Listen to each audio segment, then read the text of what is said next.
Audi revealed the new A6 Avant and it looks magnificent. The new Audi A6 Avant is more dynamic, efficient and digital than ever. Modern gasoline and diesel engines increase performance and reduce CO2 emissions thanks to the mild hybrid technology MHEV+. On long journeys and in the city, the adaptive air suspension and all-wheel steering ensure a high level of driving comfort and agile handling in equal measure.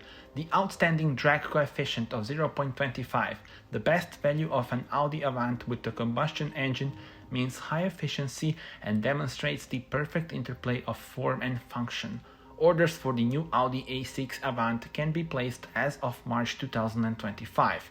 The entry-level engine, TFSI 150 kW, will start at €58,000. The 2-liter TDI with MHEV Plus technology will start at €61,700. The first vehicles will be delivered to customers at the end of May 2025.